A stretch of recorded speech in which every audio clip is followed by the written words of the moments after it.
Hello friends, welcome back to computer academy tech guru. तो आज के इस वीडियो में हम लोग वेरिएबल्स को कवर करेंगे। किसको कवर करेंगे? वेरिएबल्स को कवर करेंगे। वेरिएबल क्या होते हैं, ठीक है, इनका यूज प्रोग्राम में हम लोग क्यों करते हैं, हम लोग इन सब चीज़ों को आज के वीडियो में कवर करके देखने वाले हैं। तो आपको पता होगा लास्ट के लेक्चर में उन्होंने क्या देखा था, लास्ट के लेक्चर में उन्होंने डेटा टाइप देखा था। तो आज के इस वीडियो में हम लोग वेरिएबल्स को कवर करते हैं। तो वेरिएबल्स होते क्या है, बेसिकली हम लोग ये देखते हैं वेरिएबल क्या होता है यहाँ पे, ठीक है। वैल्यू को क्या करना है, स्टोर करने के लिए वैल्यू को कहीं आप स्टोर करके रखना चाहते हैं तो आप क्या यूज करेंगे, वैल्यू को आप कहीं स्टोर करके रखना चाहते हैं तो आप वेरिएबल को यूज करेंगे। तो वेरिएबल क्या होते हैं, वेरिएबल क्या होते हैं, एक तरह का कंटेनर होता है। क्या होता है? कंटेनर, जिसमें हम लोग वैल्यू को क्या करते हैं, स्टोर करके रखते हैं। टू स्टोर वैल्यू, ठीक है, टू स्टोर वैल्यू, ठीक, to store value we use variable.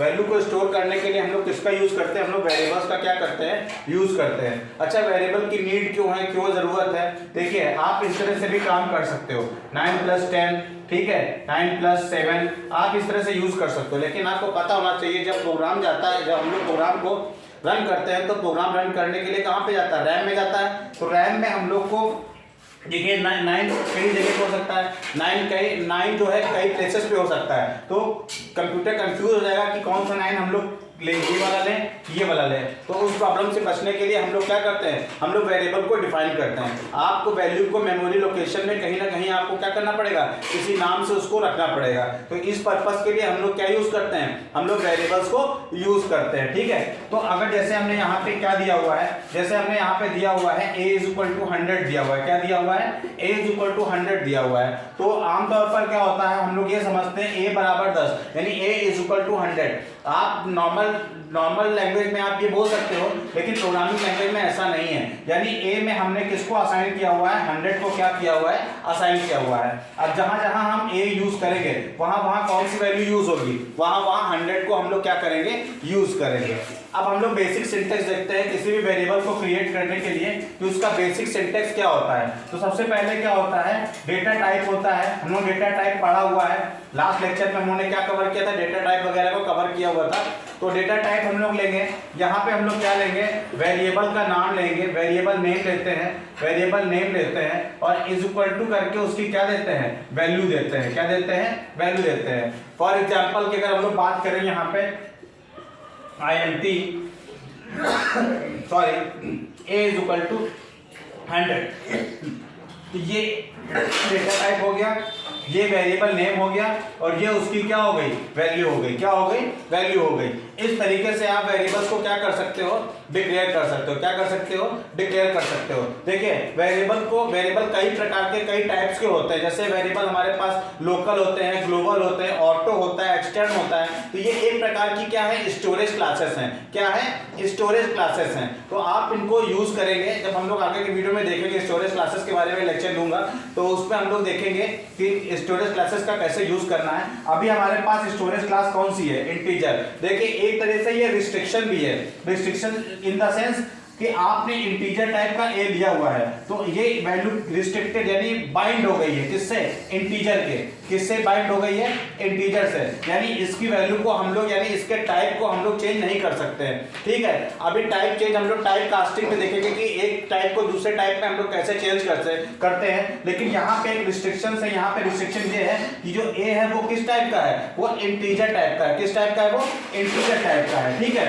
तो अब हम लोग क्या करते हैं, एक प्रोग्राम के जरिए हम लोग पूरा प्रिंट करा के देखते हैं वेरिएबल को कि कैसे वो प्रिंट होता है, कैसे उसको हम लोग यूज करते हैं। तो चलिए शुरू करते हैं, देखते हैं यहाँ पे।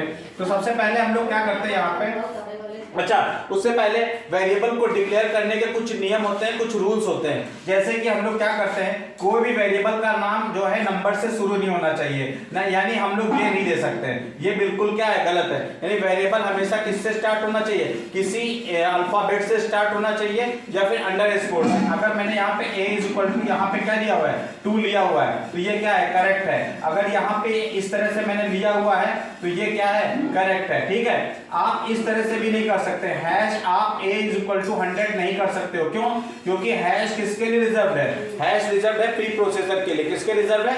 प्री प्रोसेसर के लिए रिजर्व्ड है, आप इसको यूज नहीं कर सकते हो। तो वेरिएबल डिक्लेयर करने के कुछ रूल है। अच्छा, सेम रूल आइडेंटिफायर में भी क्या होते हैं, फॉलो होते हैं, लेकिन वो हम लोग आगे के लेक्चर में हम लोग देखेंगे आइडेंटिफायर क्या होते हैं, उनको कैसे क्रिएट किया जाता है। तो अभी जल्दी देखते हैं, इसका प्रोग्राम देखते हैं। वेरिएबल्स का।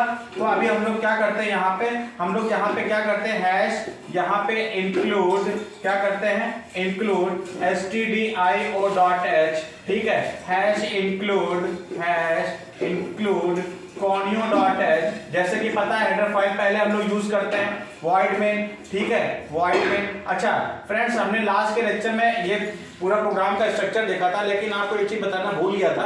देखिए आपका जो प्रोग्राम होता है उसमें सिर्फ एक ही मेन फंक्शन हो सकता है, हम लोग दो तीन मेन फंक्शन को डिक्लेयर नहीं कर सकते हैं। ये आपसे इंटरव्यू या वाइवा वगैरह में पूछ सकते हैं कि क्या सी के प्रोग्राम में एक से ज्यादा मेन हो सकते हैं, तो एक से ज्यादा मेन नहीं हो सकते हैं। अब हम लोग क्या करते हैं यहाँ पे CLR SCR यूज करते हैं, यहाँ पे CLR SCR यूज करेंगे। अब हम लोग वेरिएबल डिक्लेयर करते हैं, जैसे हमने a = 100 दे दिया, ठीक है। अब उसी तरह हम लोग ने यहाँ पे क्या दे दिया, फ्लोट दे दिया, क्या दे दिया, फ्लोट परसेंटेज दे दिया यहाँ पे = 70.5 ये दे दिया। उसके बाद एक कैरेक्टर टाइप का ले लिया CH, और यहाँ पे हमने क्या कर दिया, इसको यहाँ से ऐसे डिक्लेयर कर दिया। तो देखिए ये एक किस टाइप का है, इंटीजर टाइप का है, परसेंटेज किस टाइप का, फ्लोट टाइप का है, कैरेक्टर किस टाइप का है, CH किस टाइप का है, कैरेक्टर टाइप का। अब देखिए एक चीज और, अगर हमने एक लाइन में अगर हमने डिक्लेयर कर रखा है, किसने, अगर हमने एक लाइन में डिक्लेयर कर रखा है तो सारे इंटीजर टाइप के होंगे, आप फ्लोट नहीं दे सकते हो। अगर आपने फ्लोट डिक्लेयर कर रखा है तो आप इंटीजर टाइप के नहीं दे सकते हो। तो अब आइए इनको प्रिंट कराते हैं, प्रिंट करा के देखते हैं। तो सबसे पहले प्रिंट लिखते हैं, printf लिखते हैं यहाँ पे printf। अब हम लोग a को प्रिंट कराते हैं, a is यहाँ पे। अब देखिए अब प्रिंट कराने के लिए किस टाइप का है, ये इंटीजर टाइप का है, तो यहाँ पे फॉर्मेट स्पेसिफायर देते हैं, यहाँ पे क्या देते हैं, फॉर्मेट स्पेसिफायर। और यहाँ पे हमने यहाँ पे क्या दे दिया, a को प्रिंट करा दिया। फिर printf देते हैं, यहाँ पे क्या देते हैं, printf देते हैं यहाँ पे। तो यहाँ पे हमने क्या दे दिया, परसेंटेज दे देते हैं, परसेंटेज इज। अब देखिए यहाँ पे ये किस टाइप का है, ये फ्लोट टाइप का है।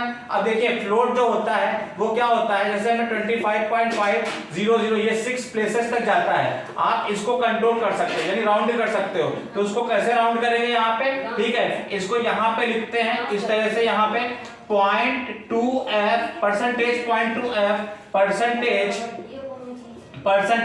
0.2f, ठीक है, यहाँ पे हमने पर दे दिया। अब देखिए ये दशमलव के 2 स्थान तक रहेगा, यानी ये कहाँ तक रहेगा, 25.50 तक ये रहेगा, ठीक है। उसके बाद हम लोग क्या करते हैं, यहाँ पे printf, ठीक है, ये printf लिखा है यहाँ पे, char is यहाँ पे। अब ये इसका किस टाइप होता है, कैरेक्टर का।